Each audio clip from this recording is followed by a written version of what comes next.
fiery horse with the speed of light, a cloud of dust, and a hearty Hi-Yo Silver, the Lone Ranger.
With his faithful Indian companion Tonto, the daring and resourceful masked rider of the plains led the fight for law and order in the early western United States.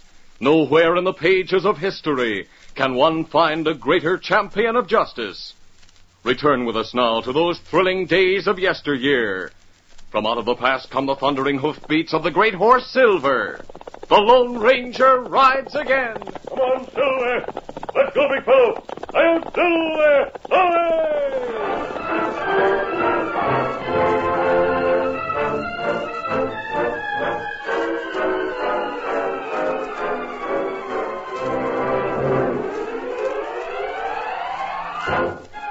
When Tim Tully went to live with his niece Sadie and her young husband Jerry Dunn, folks thought that the old prospector had found peace and contentment. But his niece knew better, and she knew why he hadn't. She cautiously broached the subject to her husband. Jerry, there's something I want to talk to you about. I hope you'll understand. What is it, Sadie? Well, would you quit complaining about the high costs of everything when Uncle Tim is around? He might take it personally, you know. Well, why shouldn't he take it personally? Oh. If it wasn't for him and his string of pack mules, I might at least be able to pay the interest of our mortgage. Now, Jerry, don't get angry. Uncle Tim's too old to work, and his string of burros live mostly on forage. Forage? I just saw him down at the general store buying oats by the sack for him. And you know who'll have to pay for the oats? Me. Why, Jerry, you must be mistaken.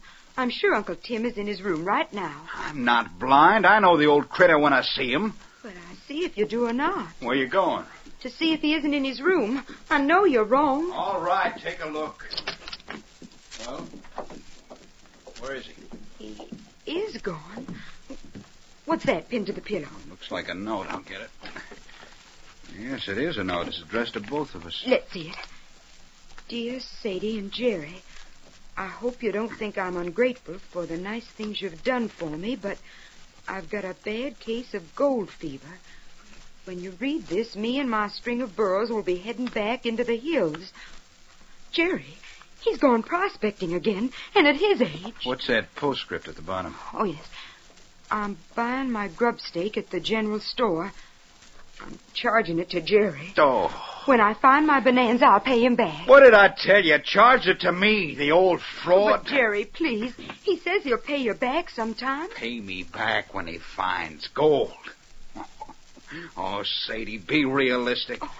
That old coot hunted gold all his life, and he never found enough to gild the eye of a sewing needle.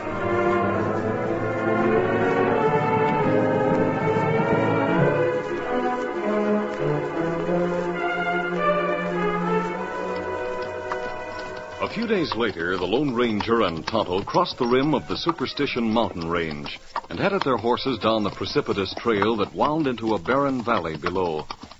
It was early morning, and the cool, dry air carried the fragrant scent of frying bacon. Oh, me smell bacon cooking. Yes, someone's camped nearby. On the trail, plenty narrow. We have to pass them, not get round them. We'll be on guard until we see who it is. Oh, me see him. Him prospector. Yes, his pack animals are with him. Tonto, that old fellow looks familiar. Let's go and see if he's someone we know. Come on, Silver. Get him up, Scout.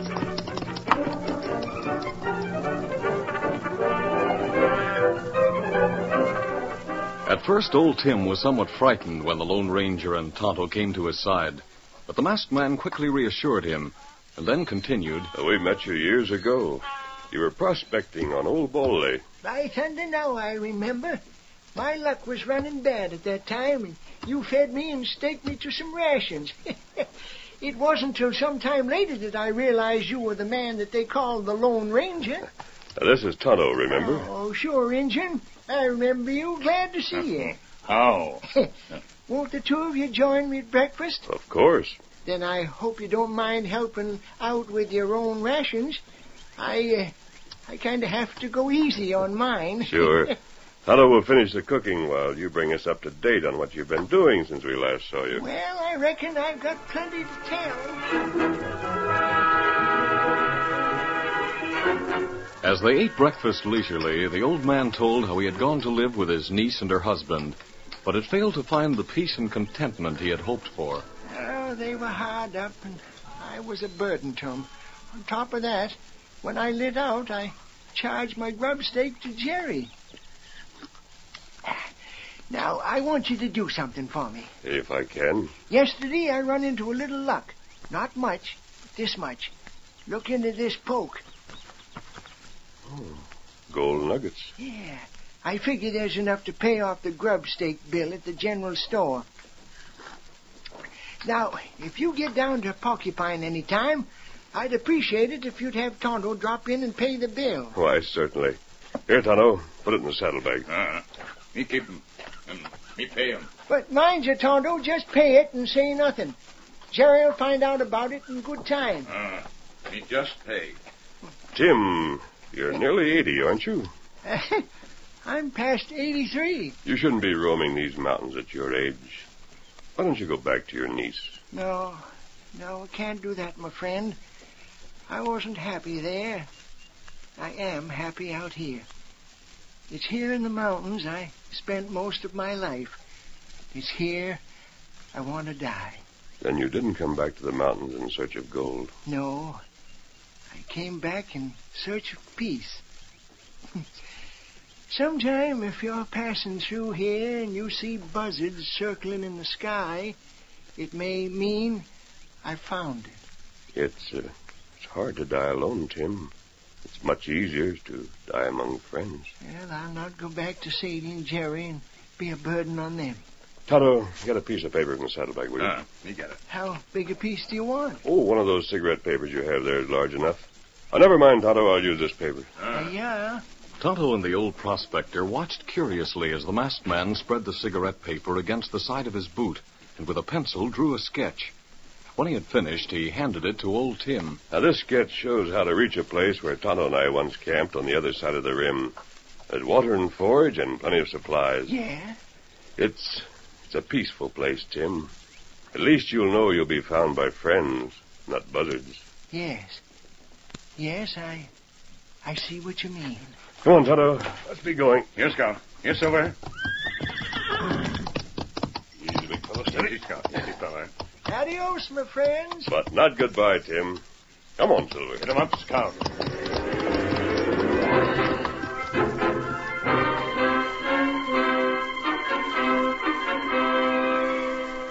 A few days later, Jed Conway, the storekeeper in Porcupine, was waiting on two strangers who had made a few minor purchases. Now, what else can I get for you, gents? I reckon that'll be all. Think of anything else we need, Baldy? No, Joe. I guess that'll fix us up. How much we owe you, mister? $1.80. $1.80. All right, sir. Here you are. Yeah, I'll wrap it up for you. Hey, come in, Indian. Oh. How? I'll wait on you in just a minute. Just look around and see if I've got what you're after. Me not buy anything. Me come to pay bill. Pay your bill? I don't recollect you buying anything on credit. Oh. You know a man named Jim Tully? I know him. Well, him send this to pay what him owe for grub steak. Yeah, let's take a look. Him say plenty in bag to pay for grub steak. Holy smoke. Take a look at that, Baldy. Gold nuggets. Old Tim must have struck it rich back there in Superstition Hill. Me go now. Adios. Hey, what's your hurry? Injun didn't have much to say, did he? He sure didn't. I'll bet he could have said plenty. How do you mean? I'll bet old Tim Tully's hit it rich back there in the Superstition Hills. That's where he was heading when he left here a few days ago. He must have told the Indian to keep his mouth shut. Well, no doubt of it. Well, I'm glad he remembered to pay me what he owed. He charged it to his niece's husband, Jerry Dunn, and Jerry's got no money to pay other folks' bills. Yeah. Well, Joe, we better be getting on. Yeah, we got all we want here. Thanks, mister. Come in again when you're by this way. Well, thanks. Maybe we will. Where's that Indian? I don't see him. Sure got out of sight quick. Well, it don't matter. The storekeeper let the cat out of the bag, all right? What do you mean? He said the prospector was back in the Superstition Hills. That his name's Tim Tully. Must be an old fella from what he said. Yeah, that's right. It looks like he hasn't filed any claim papers. If we can just find the old critter and jump his claim. Well, I'm for riding back there and looking for him. So am I. Come on, let's get our horses.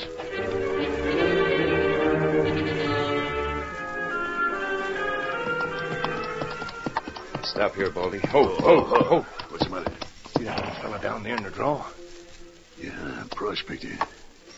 He's putting packs on his burros like he's getting ready to shove off. Maybe he's the one we're looking for. Yeah. Let's get down there. Get up. Get up.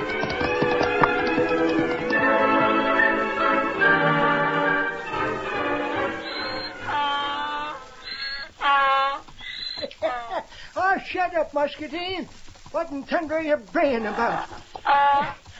Now I see. Company coming. Easy now, easy. I'll finish packing you later. Morning, gents. Morning, old-timer. Your name Tim Tully? Why, yes, it is. We want to talk with you. Well, hope you don't mind if I sit down. I'm kind of winded. Putting the pack saddles on my burros. Now, what can I do for you? Hey, we're interested in that mine of yours. Mine? What mine you talking about? Don't waste time on him, Baldy. Get to the point. Yeah, see this? A gun. Now tell us where your mine is or I'll put a slug into you, savvy? Now, put away that gun. Start talking. Where is it? Oh, Hey, what's the matter with him? Well, he's fainted. Well, now what'll we do? Hey, he hasn't been doing any mining around here. He must have been on his way to file his claim, huh? It looks that way. He was packing his burros. He'll have a description of his claim somewhere. You go through his packs and I'll search him. Right. Huh? And don't overlook anything, Baldy. As Joe Spade proceeded to go through the pack saddles, his companion Baldy Pine bent over the prostrate form of the old prospector and went through his clothing carefully. Finally, he turned to Joe. What'd you find, Joe? Not a blame thing but rations and camp gear.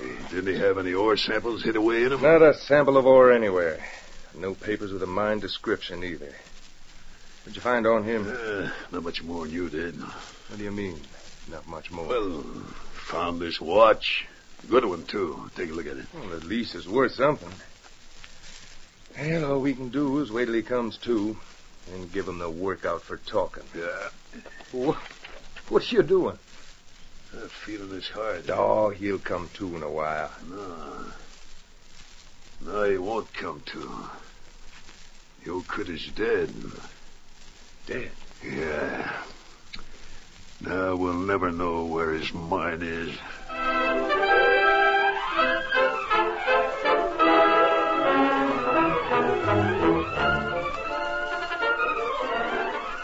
The curtain falls on the first act of our Lone Ranger story.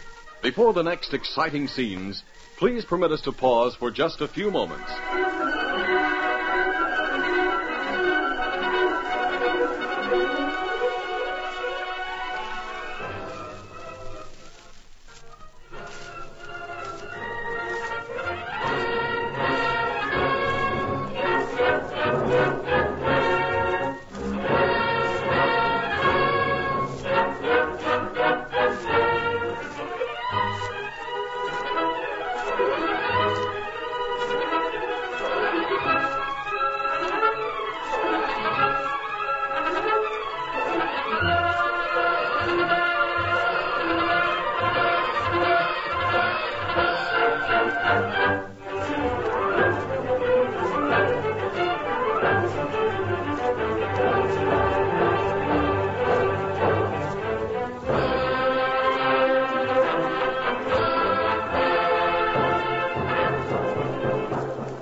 Now, to continue our story. The Lone Ranger and Tonto were returning to their camp in the Superstition Range. For hours, they had been following the narrow trail when the masked man suddenly signaled a halt. Oh, Silver. Oh, fella, easy now. Tonto, see those buzzards circling in the sky? Ah, we've been watching buzzards. Ordinarily, I wouldn't be concerned about them. But I can't get out of my mind what Tim Tully said the last time we saw him. Oh. Him say, watch for buzzards. Maybe him dead. I'm going to investigate. Let's ride down that way. Come on, Silver. Get him up, Scout.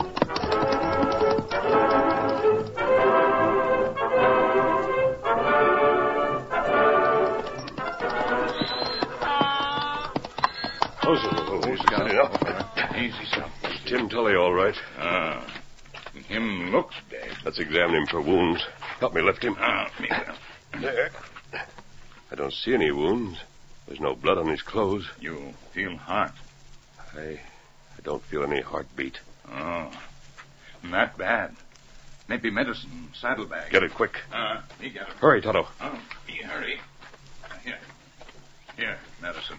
I'll force a little into his mouth. There. Yes, I feel a faint beat of the heart. He had a heart attack. His age and the high altitude must have been too much for him. Tonto, that camping place we told him about is nearby. Round up his pack animals. We'll make a stretcher and swing it between two of them. And we'll take him there so we can watch him. Though Tully's heart continued to beat faintly, the old man failed to regain consciousness. The Lone Ranger and Tonto took turns throughout the night sitting beside him, testing his heart and pulse and giving him water. At dawn, the masked man saddled the great horse Silver. Where you go? I'm riding to Porcupine, Tonto. Tim's niece and her husband live there. Then you think maybe him not live? He's making very little, if any, progress. I think his niece should know his condition. I'll ask her and her husband to return with me. There, steady, Silver, easy. Adios, Tonto. Adios. Come on, Silver.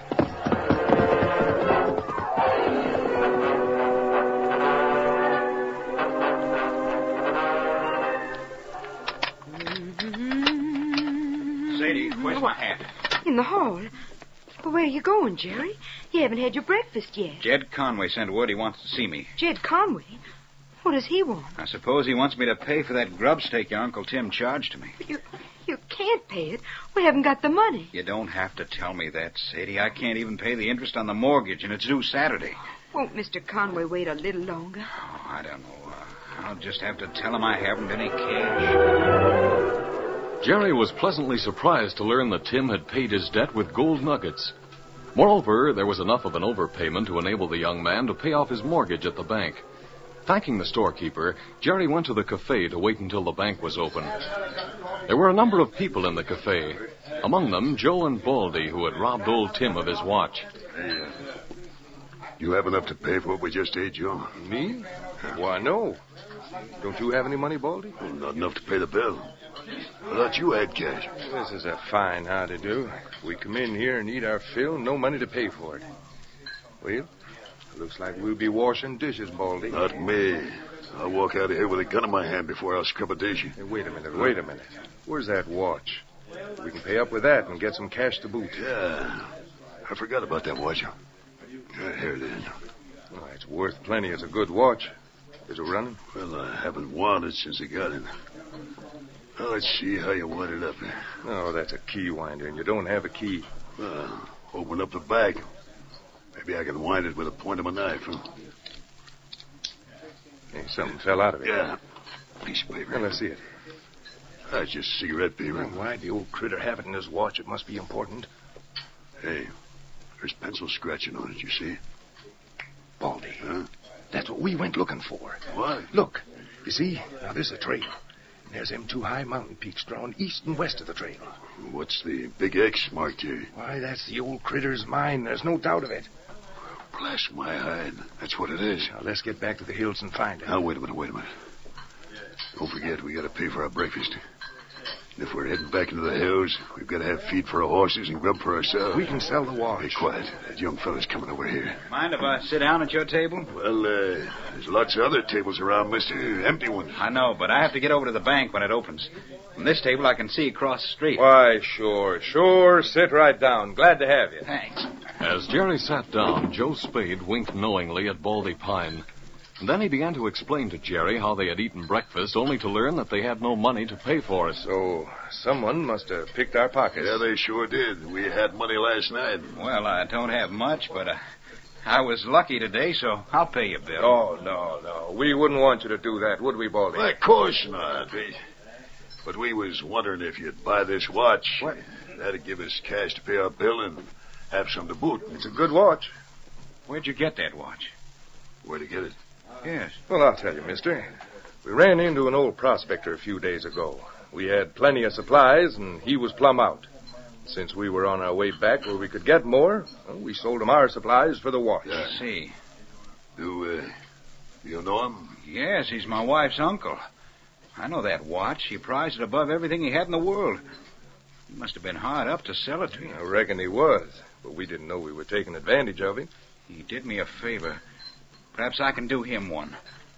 How much do you want for it? We ought to get $100, and that'd hardly cover the supplies we let him have. Well, it's a good watch. It's worth more than 100.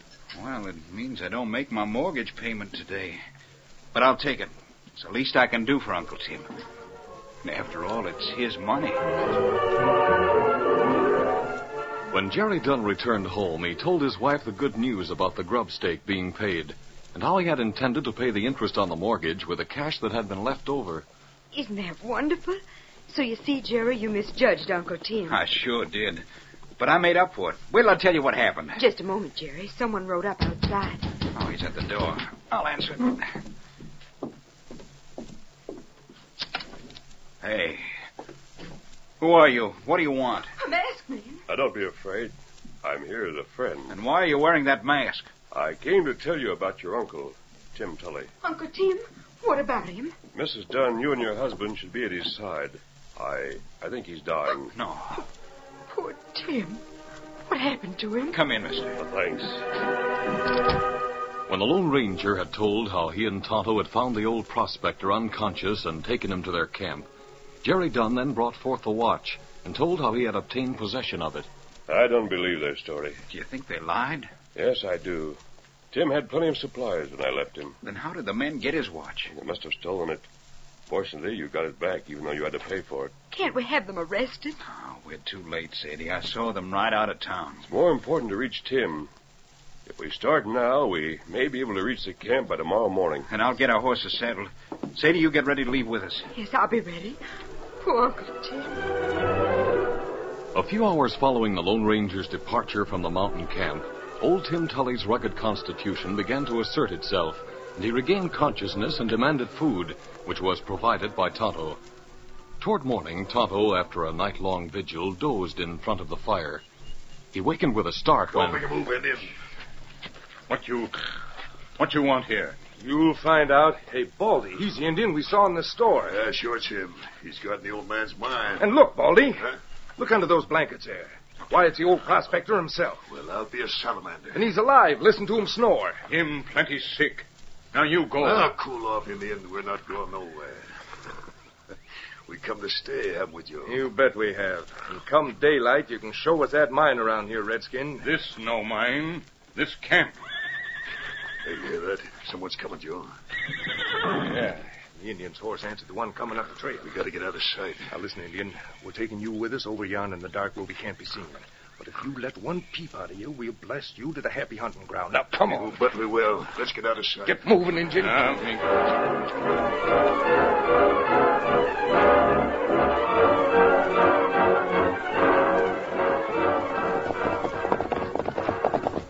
Listen, There's Uncle Tim. Poor Uncle Hush, Tim. temper yard. Don't make a move. Hey, they're the ones who stole the watch. Don't reach for them guns, Reach for the man. stars. Do as they say. They'll kill you if you don't. Say, Joe, you know this mask, hombre? I should. I've been dodging them long enough. You're right, Joe Spade. You and Baldy Pine have jumped your last claim. That's mighty big talk, mister, with your hands in the air. You better watch him, Baldy. He'll go for a gun. He'll go for nothing. I'm shooting him before he gets any big ideas. Well, let him have it then. All right. Keep the rest of them covered. No, you don't. Get your hands up. Get him up. Mind her up. Don't shoot. I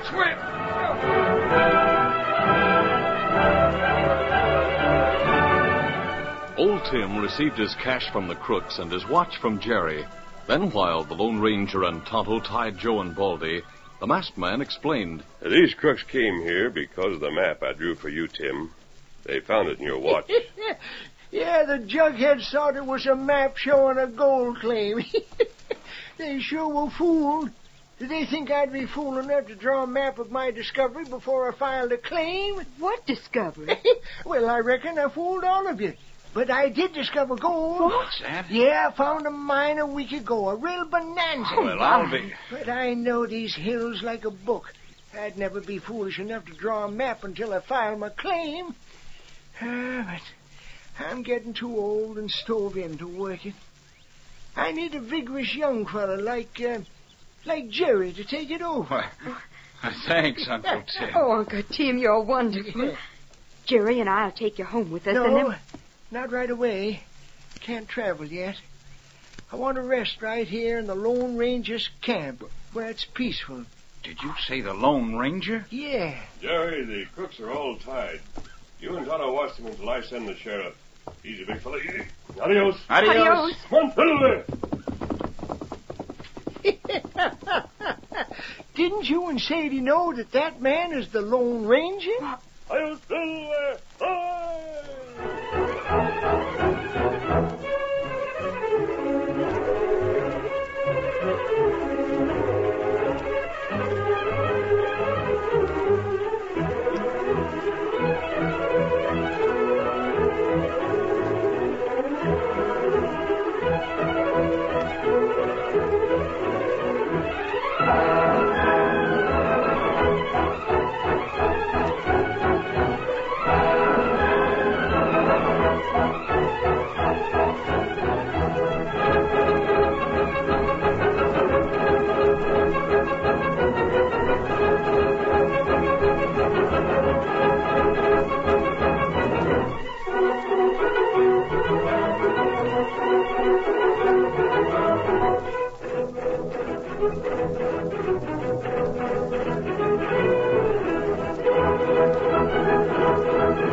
This is a feature of the Lone Ranger Incorporated, created and produced by George W. Trendle, directed by Charles D. Livingston, and edited by Fran Stryker.